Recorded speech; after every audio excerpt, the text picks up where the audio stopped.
7 de la mañana, 14 minutos. Es precisamente esa la otra crisis del COVID-19, el impacto en la economía. Uno de los ejes es el trabajo y es precisamente en lo que viene trabajando el gobierno en estas últimas semanas. Esa es la discusión, las líneas de concertación de políticas salariales, laborales, entre gremios, empresarios, representantes de los trabajadores.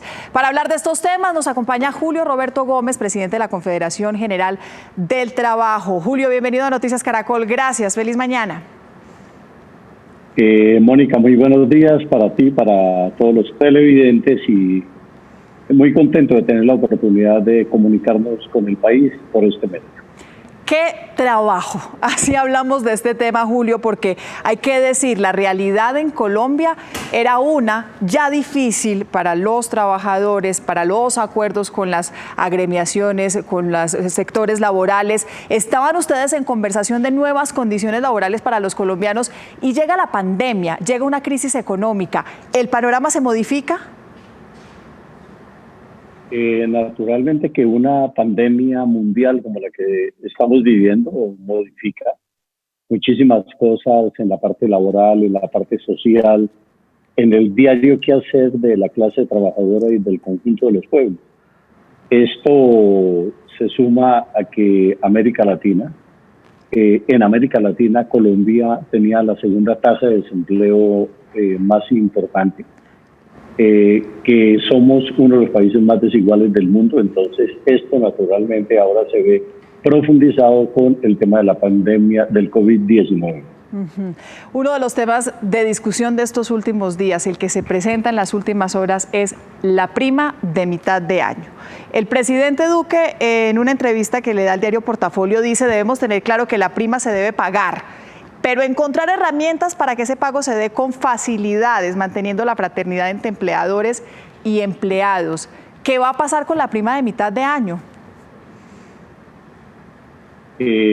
Los trabajadores que nos están escuchando seguramente van a compartir con nosotros la siguiente afirmación: cuando a uno le llega la prima de diciembre ya debe la de junio, y cuando le llega la de junio ya debe la de diciembre. Entonces, decirle a la gente que hay dificultades para pagarla, pues es una pésima noticia. Nosotros entendemos el mensaje del señor presidente de la República, pero a la vez queremos recordar que lo planteamos en la Comisión Permanente de Concertación. Es necesario, si fuere así, acudir a las reservas internacionales. Tenemos 54.000 millones de dólares en reservas internacionales. Entonces, consecuencialmente, yo creo que acudir a unos 10.000 millones de dólares, estos serían en buen romance más o menos 40 billones de pesos para poderle prestar a las empresas, para poder suplir las necesidades que se tienen, porque no solamente el tema de la prima, hay miles de empresas en donde no tienen ya con qué pagar la nómina. Entonces, nosotros entendemos que esto es parte de la crisis, pero el precio de la crisis no la pueden descargar sobre los sectores más empobrecidos en nuestro país, sobre los trabajadores, de tal manera que es cuestión de abordar políticas en esa dirección. Julio, pero ya ha habido algunos subsidios, ya hay unos programas para beneficiar precisamente a los empresarios, a los medianos y pequeños empresarios, para garantizar el trabajo de quienes están en estas empresas. ¿Esos auxilios, esas ayudas no son suficientes? Esos auxilios yo los valoro positivamente, pero no son suficientes, porque cuando uno habla con los empresarios de hoteles, de restaurantes, de bares, de pequeñas empresas, cuando habla uno con la gente que está aglutinada en Acopi, muchos de ellos dicen: a nosotros no nos ha llegado absolutamente nada. Hay que cumplir con una serie de normas que hay que cumplirlas, pero hay demasiadas trabas también para que lleguen esos auxilios a las empresas y para que éstas a la vez resuelvan la situación con sus trabajadores. Hay anuncios muy importantes todos los días por parte del señor presidente de la República.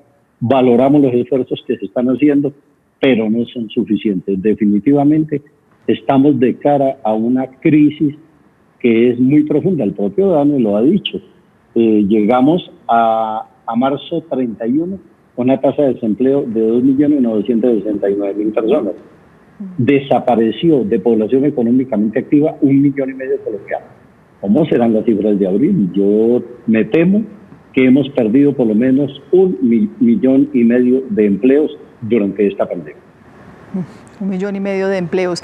Si volvemos a la prima de mitad de año, este asunto de la fraternidad, de ponerse de acuerdo empleados y empleadores, ¿usted lo ve posible?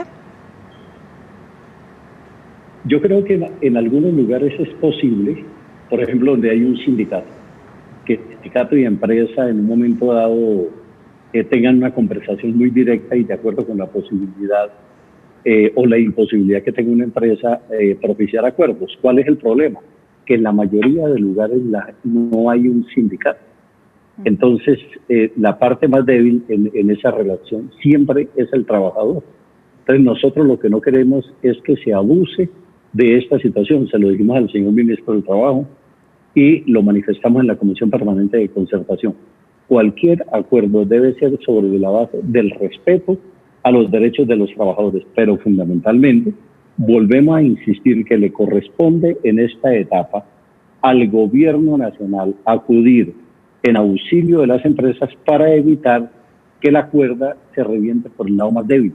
Nosotros consideramos que hoy por hoy, en medio de esta pandemia, en medio de todas las situaciones que estamos viviendo, en medio de todas las amenazas, en medio del confinamiento, lo más importante es que la gente tenga garantizada su remuneración, incluida la prima. Como decía mamá, las penas con pan son menos duras. En otros puntos, Julio, de lo que se ha venido trabajando y de lo que ha venido trabajando el gobierno nacional, se ha hablado de modificar algunos temas de contratación, de hacerlo por hora, de hacerlo por horas, de hacerlo por turnos. ¿Ustedes están de acuerdo, sí o no? No, definitivamente no, porque es que la propuesta que hace el Consejo Nacional Gremial es como un asalto en medio de las dificultades. Nosotros nunca nos hemos negado a dialogar, a que tengamos en el marco de la Comisión de Concertación con toda franqueza los diálogos que sean necesarios, pero hacer una propuesta de reforma laboral o una propuesta de reforma pensional en medio de la crisis, lo digo con muchísimo respeto, me parece un acto de oportunismo que no tiene sentido ni tiene presentación. Eso sería tanto como si nosotros en medio de esta crisis convocáramos una huelga general para reivindicar los derechos de la población colombiana. Yo creo que cada cosa tiene su espacio, cada cosa tiene su lugar y definitivamente aquí de lo que se trata es de concertar, de dialogar todo lo que sea necesario, pensando siempre en los derechos de la gente, no como alguien propicia la oportunidad para presentar reformas laborales en temas del no pago de festivos, del no pago de horas extras, del tema del trabajo por horas, en una serie de temas que, Dios mío, yo creo que hay que respetar al país, hay que respetar a la clase trabajadora. Sí. Y esa propuesta del Consejo Nacional Gremial, lo reitero, con el debido respeto, es absolutamente inaceptable. ¿Pero están de acuerdo ustedes que es necesaria una reforma laboral? Nosotros estamos de acuerdo en que hay que dialogar alrededor del entorno que tenemos. La situación es que hicimos un acuerdo con los empresarios la semana pasada y es defender el empleo, defender la producción nacional y defender el aparato productivo nacional, defender el campo colombiano, el agro colombiano. Pero con lo que no estamos de acuerdo es con que se utilice la situación que estamos viviendo para plantear una reforma laboral que definitivamente no consulta la realidad de lo que está viviendo el país. Julio, una observación con todo el respeto. Lo que sentimos a veces los colombianos es que si a los gremios y a los representantes de los trabajadores a veces les cuesta ponerse de acuerdo en inclusive la conversación del salario mínimo a final de año, en este escenario esa conversación es especialmente difícil. Esperamos por el bien de todos que no quedemos los colombianos ahí en la mitad de estas discusiones y sin, al contrario, se logren llegar a acuerdos. Mónica, totalmente de acuerdo contigo. Yo creo que hay que esperar ahora nuevamente la reapertura de la economía colombiana, esperar en qué momento nos podemos sentar en una mesa de negociación, mirándonos a los ojos, en vivo y en directo, en la búsqueda de fórmulas que nos permitan discutir acerca del empleo, acerca de la situación en el campo, acerca de la situación que viven los trabajadores del sector público. acerca de la situación que vive la gente del sector informal de la economía. Aquí hay un cúmulo de necesidades insatisfechas en la inmensa mayoría de la población colombiana, que es responsabilidad de la clase dirigente, del gobierno, de la clase política, de las centrales obreras, de los gremios, tratar de encontrar salidas, aprovechar la crisis, no para destruir, sino para construir con base en los derechos del conjunto de la población. Es lo que esperamos todos. Julio Roberto Gómez, presidente de la CGT, muchas gracias por su compañía, este espacio en Noticias Caracol. Feliz mañana.